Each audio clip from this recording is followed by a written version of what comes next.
You had mentioned to me, I know a little bit off camera, about how you're just a bad patient.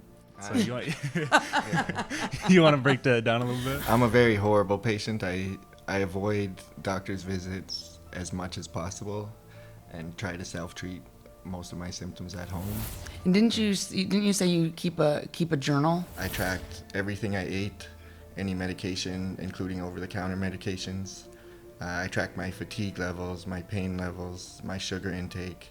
I tracked my glucose levels, and then any kind of emotional stress factors.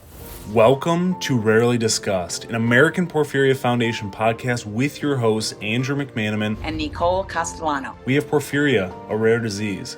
Rare diseases differ greatly but share many similarities in how they affect our lives. Being rare can feel lonely and isolating, but we're stronger together. Join us in meaningful interviews with porphyria and rare disease experts and the patients and families impacted as we connect, learn, and heal together. We'll talk diagnosis, treatment, pain, mental health, managing daily life, and everything rare. Welcome to Rarely Discussed. We are on episode 11, and we are still out here in the conference in Pamplona, Spain.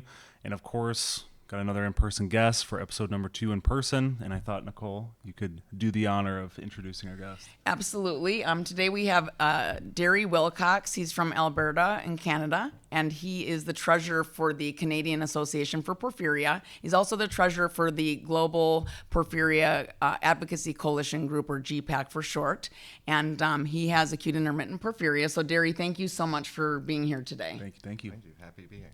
Right. So, if you could just kind of maybe tell us how, maybe not just start with your journey, how you figured out that you had porphyria, because I think you said you have it in your family, so you may have known it, so it might be a little bit different journey for other people, and then kind of just go from there.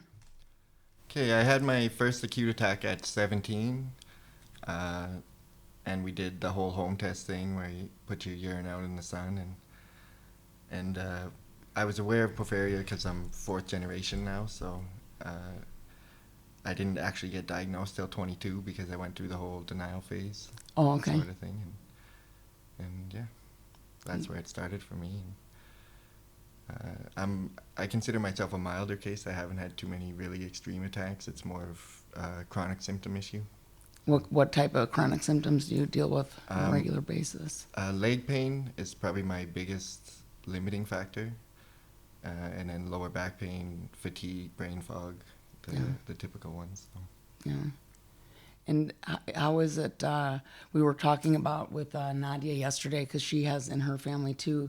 Do you have a feeling of kind of community within your own family, or are there other people? Because Nadia was saying, like, in her family, some people never got out of denial and stuff. And just how does that work in your family? Do you guys feel like you're there for each other more because you understand, or? Yeah, my family's pretty open about it. We're all kind of keep our dirt on the surface types, and me and my mom are really close because of it. We kind of try and take care of each other. I currently am living with her, so we're always making sure each other are eating properly and that sort of stuff. And then my mom's sister also has it, and my family's quite close, so we see her quite often as well. And yeah, it's kind of created a bit of a community within the family. Yeah. Right. And you had mentioned to me, I know a little bit off camera, about how you're just a bad patient. So you want to break that down a little bit? Yeah. Bad patient. Yeah, I'm a very horrible patient. I avoid doctor's visits as much as possible and try to self-treat most of my symptoms at home.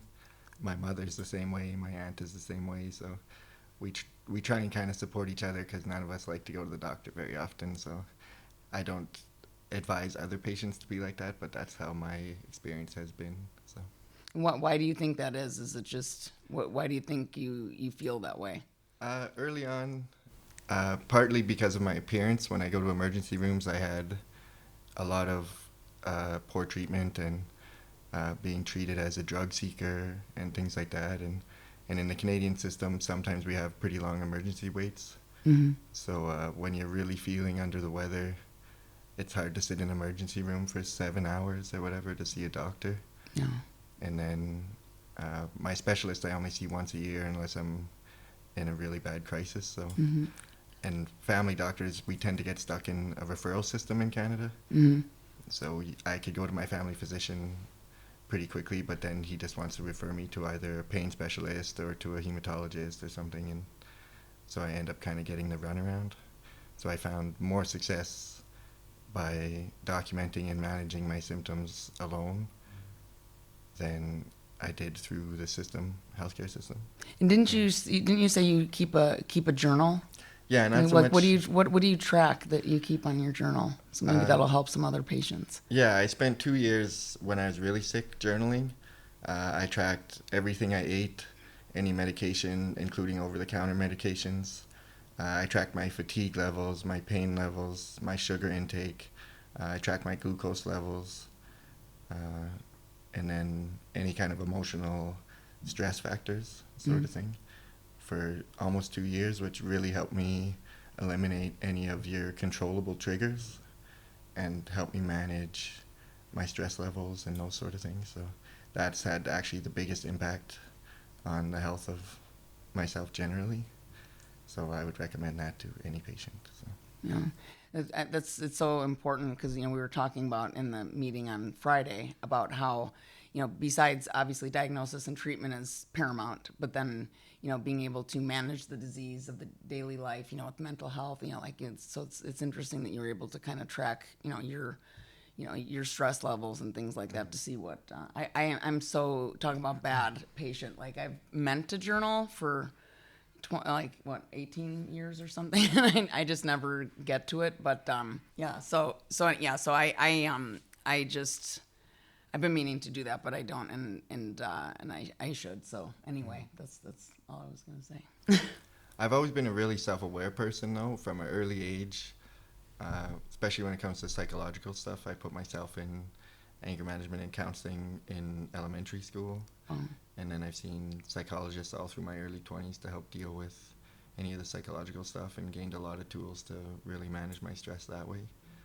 So I've always kind of been really self-aware, and I try and manage a lot of my own problems before I seek help, sort of thing. So What would you, just based on that journey that you've had for self-awareness, what advice would you give somebody? Just someone who maybe needs it a little bit more in their life to handle anything that life has to throw at them? I think the two biggest things for me has always been reflection, and then seeking any help that you feel like you need. There's a lot of professionals out there who specialize in any aspect of mental health or physical health, and whether that's seeing a psychologist or a chiropractor, I think I'm really good on that end of things, but I'm not great on dealing with my porphyria doctors. Sure. So. Now, after you were saying because the emergency rooms and stuff, as far as now that you're, it sounds like you were saying because of all the journaling you've done, you've kind of taken the approach to manage avoiding those triggers so you don't have an attack. But is it just were your regular doctors also, did you feel like treated poorly like the emergency room, or do you think it's just maybe from having that initial feeling where you weren't treated well that you just want to avoid it in general? I've had different experiences with my general practitioner. I had to go through 4 or 5 before I would find one that would actually do any reading or want to find out about it. And I found the most success at a teaching clinic.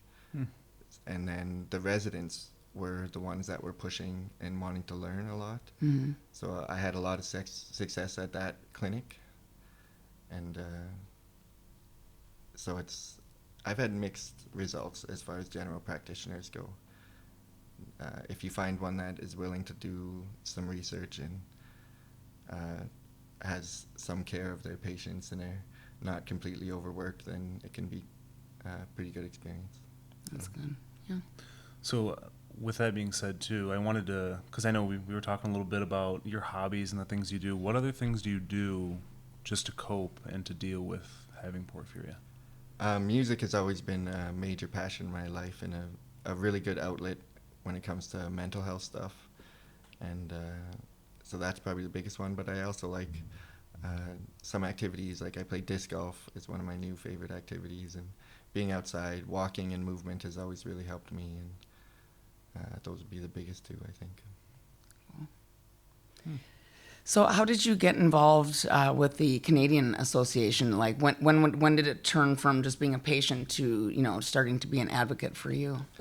When I got diagnosed, or pre-diagnosis, when I first seen a hematologist, he pointed me in the direction of at the time it was just an Alberta organization. Mm-hmm. And so I went to one of their meetings, and at the first meeting, it was a really small group, so I got elected to the executive. And then Wendy Sauvé was my mentor through the early years. And then we went national in 2014, and I've been involved kind of since the beginning of that. That's great. And then, go ahead. No, I was just gonna ask, how did that transition into GPAC for you? I like learning a lot of new skills, and I've always kind of enjoyed having a mentor. So when I met Sue Burrell, it was someone I just really wanted to work with and gain some experience from.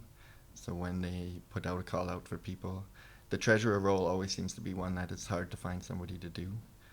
So I volunteered my time for that, and it's pretty new to me still, but I'm really excited for the future of working with the GPAC people and being able to learn from all this wealth of experience. Yeah, I met Elke downstairs, who's, she's the leader of the German group, and she had that patient. We had the patient day with the patient with the video and everything. We were talking about that, about how important it is for all of us working internationally, because we just have different cultures, different viewpoints, and we can learn a lot from each other. And if you found, like, from this conference, just being here, like, what do you feel like is the most important thing for us to, all of us from all over the world, to kind of get together? What would you say? For me, the most important part of it is just making the connections, for one, and having solid communication, and that way we're not doing the same work, like redundancy. Eliminating redundancy is probably the most important thing. Yeah, especially when it's volunteer and Yeah. it takes a lot of time. Yeah, we all have limited time, so when we work together, we can be way more effective as a group, I think. So. Yeah, it's definitely, I would say, the biggest thing, especially for me in this conference, was just being able to have this space where everybody with porphyria is just thrown into a room and we could just talk to each other. Mm-hmm. That's all a conference really needs to be. It's like, give us four walls and we'll just talk to each other. Maybe some food, maybe some drinks, but yeah. No, it's been great. I don't know. I think for you, Derry, like what's kind of either for GPAC or the Canadian Association, what's after this conference, are you looking at doing any new things with the group, like just what's kind of going on in your head, or just kind of staying on course with what you're doing? Is there anything new that kind of popped up for you that you're like, oh wow, we really need to try to integrate this into our ideas for patients that we're serving? I really enjoyed a lot of the talks on humanitarian work in countries that are lesser served. I think that is a very important initiative that we're going to continue to work on. Me personally, I'm more of a back-end guy. I don't deal a lot with the advocacy and stuff like that. I do finances and website stuff and merchandise and those sort of things. So I really like seeing what everybody else is doing on the advocacy side of things, because that's where I'm a little less experienced. Yeah. Mm-hmm. Yeah, it's been amazing, seeing everyone, and then looking forward to Turkey. It looks like it's going to be an amazing meeting. She was, Dr. Golbus was so excited. It was really neat to see her. So that'll be fun, So anyway. And I wanted to ask too. So how many people or patients are a part of the association now in Canada? In Canada, we have around 500 patients, I think. They're not all super active members, but we have a really strong board this year, and over the last couple of years, it's been we've seen quite a bit of growth with our organization, and some new initiatives are coming, and I'm really excited for the next few years. It's going to be great. Yeah, And I just, as far as like, with the APF, we've done a couple Zooms together, just working together. So we love working with Canada. You guys do such great work. So hopefully we'll continue to do more of that. And I think that it was mostly, I think, more with we've done the Zooms for like for not only acute, but also with EPP specifically, like around Rare Disease Day and everything. So I hope we can continue to do that and support each other. That's what I love, that everyone is here. It's this culture of support and not competition. I think we were talking yesterday with Nadia that just the people that you meet, it sucks having porphyria, but the people that you meet are just so wonderful. It's amazing, all the conversations that we are having in person. Yeah, I don't think I've been surrounded by so many extraordinary people in my life, sort of thing, between the other patient advocates and the doctors a lot of the doctors here are really passionate about porphyria, and it's just amazing to see everyone working together, and it really energizes me for the next few years. So. Yeah. Yeah, and Desiree was even saying when we were finishing up the assembly, and we were standing in there still, and everybody was taking pictures, and I was like, it's incredible that all these people are in this one room that have basically created all these possibilities for people with porphyria, and I think that's the coolest thing in the world. Yeah. So.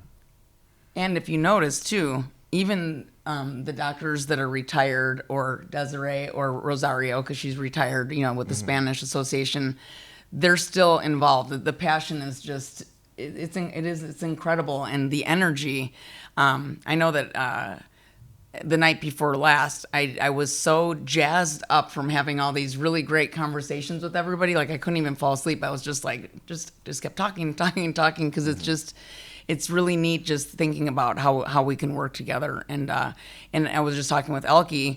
Of course, we do this all the time by Zoom. We meet with each other and everything, but there's something about, don't you think, like being in person, that there's this stronger connection?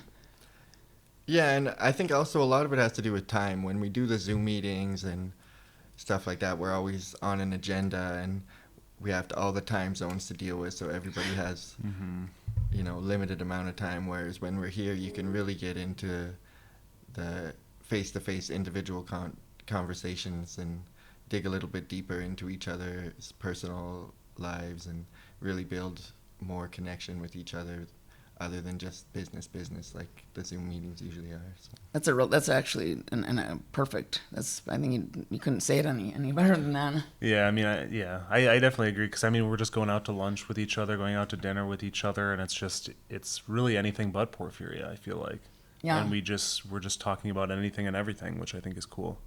Yeah, and I think a lot of times we start talking about what we learned and everything, but then it gets to that. And I think it's so neat because with the APF, we have the support groups and stuff on Facebook, and they're mostly about, I'm not feeling well. Has anyone tried this? Or, just something about what they're dealing with. But, our goal is always to, we have a book club where we try not to talk about porphyria. It's just, people that have porphyria getting together, and it is really neat. Like you said, you don't have time to when it's all business. You're looking at what initiatives are we going to do. You do this, we'll get that, and we'll meet next week. But here you get to just see, just meet the people behind, just really get to know people. Yeah. I wanted to ask you too. So for anybody that's watching, listening, what advice? If they have porphyria, they're looking to get diagnosed with porphyria. What would you tell them? Oh, yeah, that's a tough one. If porphyria is already on your radar, I guess, then definitely talk to your general practitioner and your doctors and try and get a proper diagnosis. And then just really be aware of your daily life and how that affects your illness. You can have so much effect on your own health by being self-aware in what's going on, and whether it be diet or exercise, and just taking care of your general health. So.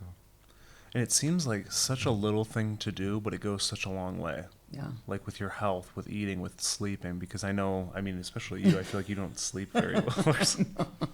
But I mean, like, it's just those little things where it's Between being all jazzed up and Yeah. excited and everything, and then, you know, having to. it's like I've learned your sleep schedule, and I'm like, there's something wrong with that. I know we But- can't get to bed before like 3 a.m. Yeah. and just, I'm we're just like, it oh, doesn't boy. work. But it's like those little things where it's like it makes such a huge difference. Like for me, like being able to just sleep longer, I was always hard on myself. Like going to the gym, I have to wake up at 5. I have to be that morning person. I hate a busy gym because I can't stand the share. I don't like talking to people there. I just want to Just I just get want in to and leave. But it was just one of those things where it was like I was going through the broken bones, and I was like, if I wasn't just sleeping in, Copious and, amounts of broken bones. He's broken like 7,000 bones in the last year. literally within 12 months. But it was like, if I And didn't, it's not funny, but it's not. I mean, it is now. If I didn't sleep in all that time, I wouldn't have healed properly. I probably would have had an attack because I'm just like, all these things happen to me. Why wasn't I having an attack? Because it'd be a normal trigger. But it was just that one small thing. It was like, I'm eating good, I'm sleeping good, I'm just broken. So. Yeah. A big factor for me to really pay attention to my health is when I had a child. I work construction, which was a huge trigger for me in my early 20s.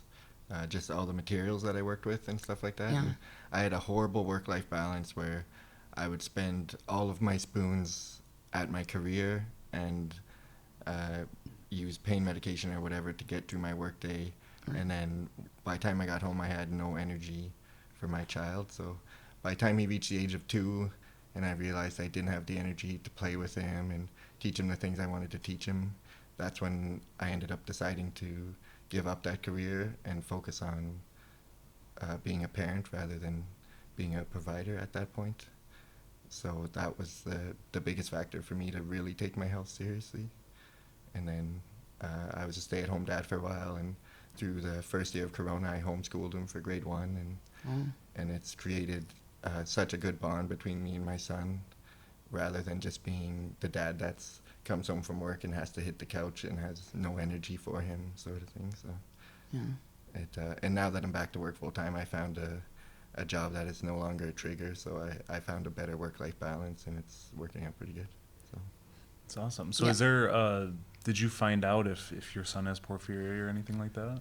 no, again, I have quite a different opinion on testing and stuff. That, like I was that. actually, before you said that, I Yeah. went to talk, and I was going to say, if you could share, I think that obviously we're always talking, just get tested. You know, the doctors think porphyria and get tested. And but you know, we had talked a lot last week about why that's difficult for a lot of families and individuals. So if you could just talk about what a lot of patients, not necessarily even you, but just in Canada and around the world that are dealing with the consequences of, in some countries, of testing, and you know, besides you want to get diagnosed, but if you could go into that, because I thought it was very interesting, your perspective.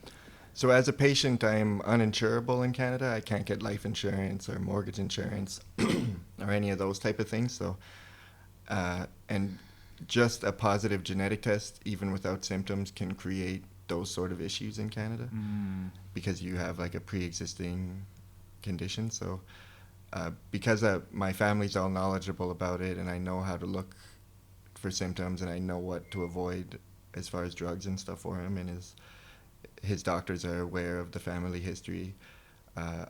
The consequences of a positive test without symptoms outweighed my need to know, sort of thing. And as a patient, it's also a stressor I would like to avoid. Right. Where my son having the positive gene, then I'm just constantly worried and constantly watching and stuff like that. And so, like, I would get him tested at the first onset of symptoms for sure, but for right now, I feel I would rather just let him live his life, and if he doesn't have symptoms prior to 18, then I can get him insured and those sort of things. And if he's insured prior to diagnosis, then it has way less impact on those factors.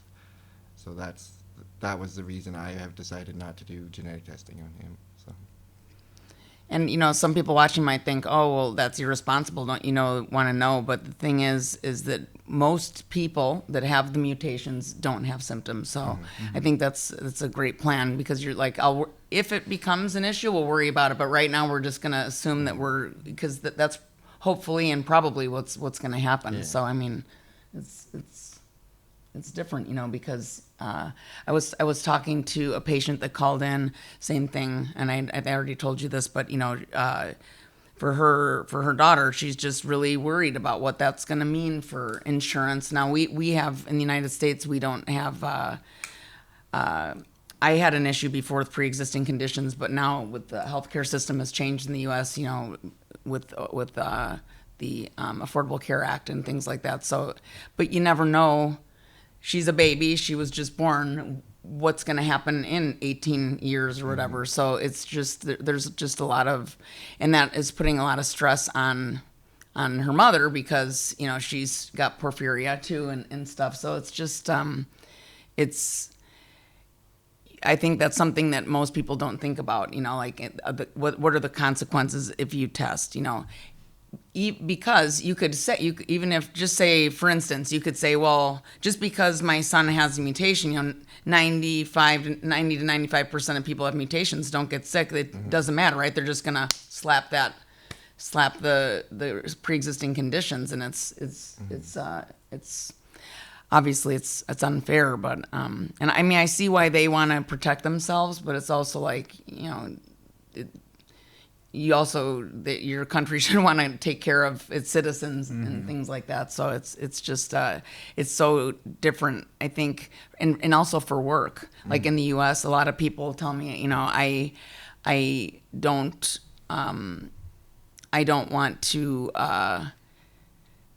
have a genetic test, and they have biochemical testing, so they know for sure that they have it. Their doctors know for sure that they have it, but they won't do the genetic testing because they're just worried, is that going to affect my job? And a lot of people with EPP, especially when they already, even without genetic testing, if they say, like, all these windows, you can't see it off camera, but there are all these windows, and people, if they can't sit next to, they have to be in a room in certain the fluorescent lighting and everything hurts, and they really have. I've talked to a lot of patients that it affects how they feel their colleagues are looking at them, because they need something special. And even I won't say who it is, but there was somebody that they said they were planning a big office party, and they were going to do it out in a park. And so someone had EPP, and they said, is there any way we could do it in a restaurant or somewhere, where, because, I can't possibly be outside for 4 hours. And they were like, sorry, because it's just you, and then everyone else is fine with being outside. And it's just kind of like, oh, I feel so valued as an employee, Yeah.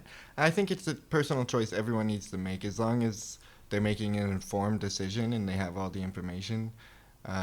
Like, personality plays a bit of a role, right? For some people, not knowing whether your child has the gene could be more of a stressor than knowing. So I think as long as you're making an informed decision, whichever way you decide to go is most best for you is good. Yeah. So. And that's the same thing. Like I mentioned earlier, like, I have 4 brothers, and one of them is tested, despite the chances of maybe having it. But I mean, if they don't have any triggers and they don't have any symptoms, then it's like, why? Do they know? They know the triggers, though, just to make sure that doesn't start, right? That's good. Yeah, that's, I think the whole theme of this this episode is triggers, and I think that, Derry, you're really the only person that maybe, and there's someone else that I can't think of, but that has really gotten it down to a science. I know you've looked back to see what caused your attacks, but to be able to, and that's probably why, maybe it is the reason why you're doing like 1 a year. Andrew hasn't had an attack for 2.5 years, and I'm very jealous. But but here we are, and you haven't had to go do treatment and everything, and just making me think that I need to make a lot of changes. But even if you do that, you can still, even if you do journal and you still have your triggers. I know a lot of people that do that, and it's sometimes it's still inevitable. It just depends on, like you said, how mild or how severe. And I think also maybe with the chronic symptoms, the longer it took you to get for acute porphyrias anyway, longer it took you to get diagnosed, I think you just have more of these chronic symptoms, and it's just instead of only worrying about the acute attacks, I think those might get worse since they get worse with time. Mm-hmm. Yeah, I still deal with quite a few chronic symptoms, but it's surprising what a person can get used to after a long time. So. Right. I know you guys know that I was in a lot of pain. And I'm like, usually it's always there, but it was to the point where I couldn't keep in the background. Everyone's like, you don't look like you're in pain. I'm like, well, you just don't even realize it anymore. It's like if you had a fly buzzing in your ear, at first you're like, get away, and then you get used to it, Yeah, if that fly was there for 10 years, you wouldn't even notice it anymore. Exactly. No, I find that for sure. I mean, that's the thing, is like you're setting the bar for the new normal, and it's just, that's what it is. But I mean, to go back to tracking what you should be doing. Yes. is just, you're like, shoot. I mean, I think a lot of it too is, I lost my train of thought a little bit, but I think it is important to do that. I know it obviously takes a lot of time to do that, but I think then there's trying to not cross that line of you're going really deep into your health and not stressing out too much about it, because then you can get that health anxiety and then it makes things worse. I think it is a personal thing. Part of it is a personality thing for me. I'm really analytical thinking, and I enjoy spreadsheeting and stuff like that. So I gained a lot out of tracking that stuff, whereas some people may have a negative effect from constantly thinking about their symptoms and stuff like that. So I think it's a very individualized thing depending on your personality. So.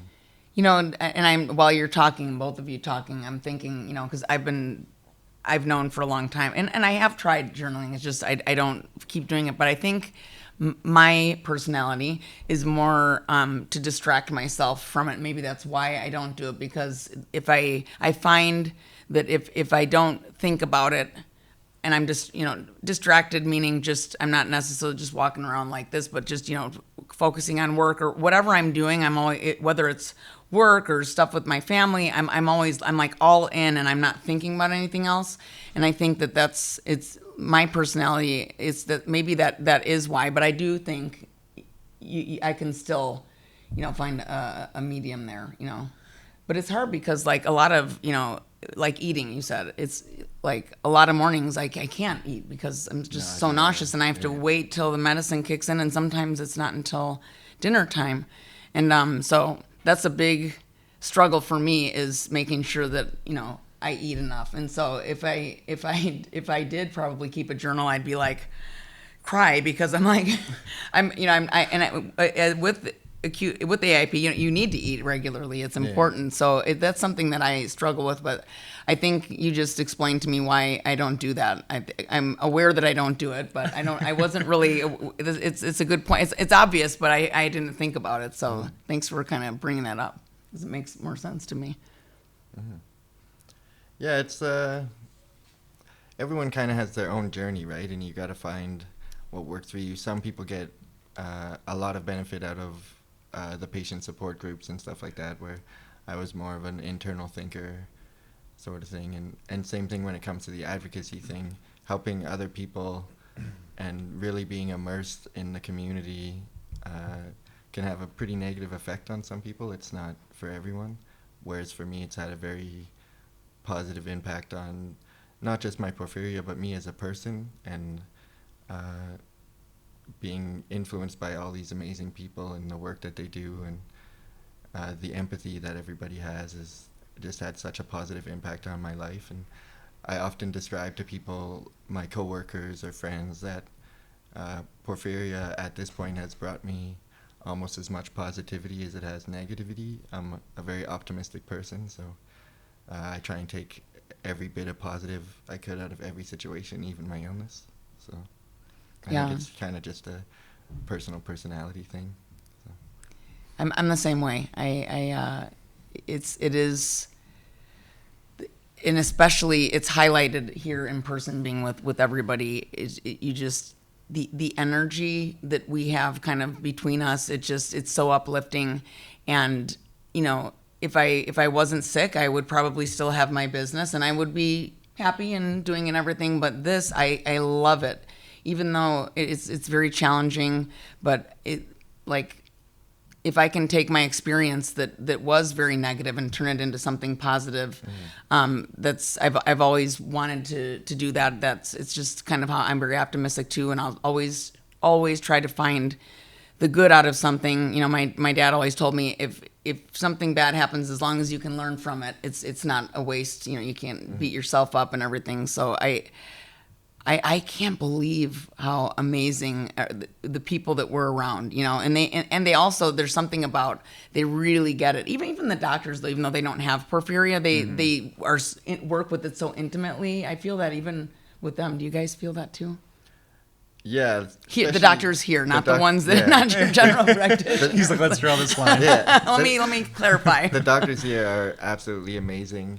And like you said, so many of them are like retired. This isn't even their job anymore. It has turned into their passion, and it's there's just so many exceptional people, whether it's researchers or clinicians or the patient advocates. I just get amazed every time I come to one of these conferences, and it's excellent. Well, it's just it's the empathy aspect. I mean, it's what we've been talking about in a lot of different episodes is like of feeling heard. Yeah. And it's just, that's what it is. It's like you can have a conversation with anybody here. It doesn't matter if they have it or not. They're just involved in some capacity. Right. And they can have that conversation with you and understand. Whereas when you're out in real life, in the real world, and you have a conversation and they're just like, oh, yeah, like I have stomach aches too. Or like, yeah, I've had a Charlie horse one time. Mm-hmm. And it's just like. Or they, with EPP, I've had bad sunburn. Right. Right. Yeah. And also, I think one thing that I always say is, when you meet another patient, it doesn't matter what kind of porphyria, it could be a completely different type of porphyria. There's this instant connection that's much deeper than meeting like someone else, that, like just in your job or school or whatever, just on the street, even, meeting people. I feel like it's such a beautiful thing that there's just, out of the gate, there's this underlying understanding. Mm-hmm. And I think that it allows us to kind of relax and we do feel heard and validated, and we do that for other people as well. And I think it's part of, I say that all the time, and I feel like I should just stop saying, but it's something that I notice so often, and it still surprises me because I'm just like, wow, it's incredible. I feel so lucky. Yeah, it's just this in-person thing, and I'm just going back to the support group and being someone who internalizes. I'm the same exact way, because when I'm in a support group and I ask a question, for me at least, that makes it worse, because you get 50 different opinions, and then I'm down a rabbit hole trying to dissect each thing. Mm-hmm. So for me, that doesn't work, but just the in-person aspect where it's like, we don't really need to talk about porphyria. We both have it, obviously, but like we're connecting that way. So yeah. Mm-hmm. Well, and even like recently I joined just a chronic illness support group in my local community. Mm-hmm. And I see a lot of similarities in other chronically ill people too, not just porphyria people. Yeah.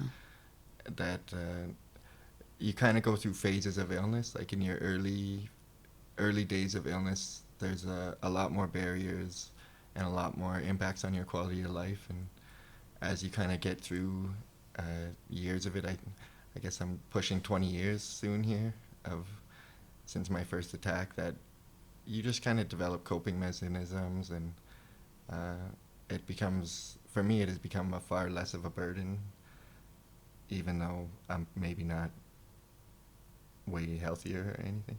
So.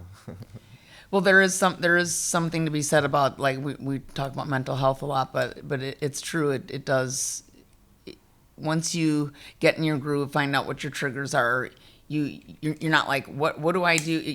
When you're first, you don't know anything, even if you read up on it. But it's like that day-to-day managing, you just learn so much about yourself, whether you journal or not. So you do learn even when you don't journal, but you learn what works for you. And like you said, even after 10 years with the fly buzzing in your ear, you just don't notice it. Where first you're just like, God, you just get away. Yeah. And it's the same thing with the disease. And I find that too. And it's in some ways I think, oh, that's good, because it's not affecting you as your stress and everything, because it comes normal. But it's also kind of sad to me that's you get that you can get used to that, like being in pain nonstop. You know, it's kind of sad too, but it's the reality.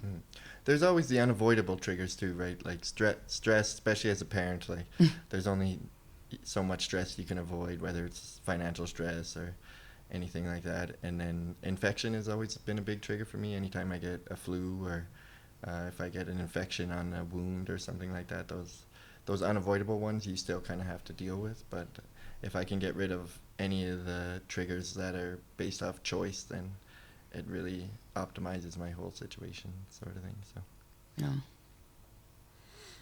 So I wanted to, I guess before we wrap up, I wanted to ask, like, is there anything that you wanted to mention, since you have the floor, to anybody watching or listening at all? Whether it's the Canadians, whether it's just people in general, like, is there anything we didn't cover? I don't know. That's a big, broad question. I don't know. I just would like to convey hope. Everything that I'm hearing on the science side of things and on the growth of patient advocacy groups all over, I've become very hopeful for the future. Even though I know a lot of people are still struggling right now, I think there is hope that we have solutions to these problems. And I think that's what I'm going to go home with. My main feeling is that I'm very hopeful for the next years to come. So. And, you know, for me, when I first got diagnosed, hope, because I read Desiree's book, that it was just a seed was planted, and I didn't know what was to come, but I knew that I had hope because I knew that it's possible to get better. And so I think that is maybe the most important thing. You know? And I think it goes back to those stages of grief we talked about with Nadia too, because you kind of, like you were saying, when you're first getting diagnosed, you're like, okay, I'm going to die. And then it's like, well, you can manage this. I mean, everybody's different, of course, but I mean, there's a line that you can manage. So I think, like we've said, you have to go through those phases. You gotta eat that dirt a little bit and then learn from it, unfortunately. Yeah. And another thing I would consider, I know it's really hard, but like having a good employer and a good support system around you, whether that's family or a very good friend, if you can be open with your employer and open with your support system, it's made such a huge impact with me. My employers are very understanding, to the point where sometimes they'll tell me to take a couple days because they can see I'm not doing well. Wow. And because I have a tendency to push myself too far sometimes, so I'm kind of a keep my dirt on the surface type of person, and I found being open and honest about where I'm at with my employers and my support system makes them be able to support me in a way more efficient manner. So if that has any value to someone, maybe. Absolutely. And the job that you had before, because you said the construction was really hard on your body and everything, but was the leadership of the company, like your boss, were they as supportive, or did you not have as much there? And like, would you say if you're in a job where you don't have support and you've tried to be transparent and open and honest with your employer, what's your opinion? Would you be like, when doctors are like that and they're like, I don't know this, I don't want to hear about it, like, just go to another doctor, like, is it worth it? I mean, I don't even know if your old job was difficult in that respect, but. I jumped a few companies before I found a boss who was very supportive of me, and like if I needed time off to get better, he was really amazing. Eventually I had to leave the industry anyways because there was just way too many triggers, but depending on your situation, I would, same as a doctor, recommend if you have an employer that is not able to work with you, if at all possible, it would be nice to find a different employer. But I know not everyone's in that sort of a situation, so that employment can be a really difficult issue for a lot of us with AIP, whether you're even able to work. Right. So like I've always had a lot of feelings of inadequacy and stuff when it comes to employment, because the difference in my abilities on a good day and a bad day can vary quite drastically. So I tend to push myself too hard and things like that. But yeah, having having an understanding employer made a huge impact on my quality of life. So if it's something you're able to do, I would definitely recommend it. But I know not everyone is able to do those things. You know, I find that Sue and I were talking about this last night. I pushed myself too. I think everyone I've talked to pushes themselves too far. When you notice that, or your boss says, "Hey, we know you just go take a couple days," what's that internal conversation that you have with yourself to say? Because I first go to, I should be able to do it, and I get down on myself, and then I kind of say, you have to take care of yourself. And sometimes it's another patient, like Sue the other day. She's like, no, take care of yourself. That always helps a lot. Or, like we've got I have other friends that, at some point we all have to tell each other, like, just stop it. Mm-hmm. That's ridiculous. But what is your internal conversation that you have with do you realize, or do you ignore it, or? I always know when I'm at the point where I need to slow down a little bit, but I really struggle. I have a really strong work ethic, so I really struggle not being the reliable one. So that's usually why I end up pushing myself too far. But it's once my boss, or usually it's my mom these days, like me and my mom kind of always are the ones that try and keep each other in check. And then just like any son, I think when your mom says it's time now, then you just do it. That's good. That's fair. You're a good son. Well, Derry, thank you so much for being on today, and I think that everyone's going to get a lot out of what you said, and it's just been so wonderful to meet you in person at this conference as well, and the connections that we've made. I'm just looking forward to working together with GPAC and with the Canadian group, and we really appreciate it. Thank you. It was an honor to be on. So. Thank you for taking the time out of your day to listen to our podcast. If you enjoyed this episode, please share it with friends, family, or anyone who could benefit. And please don't forget to subscribe and leave a review on your preferred platform. It helps us spread awareness, and we would be extremely grateful. You can also follow Rarely Discussed on Instagram, YouTube, as well as TikTok. If you're someone seeking diagnosis for porphyria, visit porphyriafoundation.org to receive a free doctor packet, forms for free DNA testing, and a list of doctors in your area. Stay tuned for more episodes of Rarely Discussed.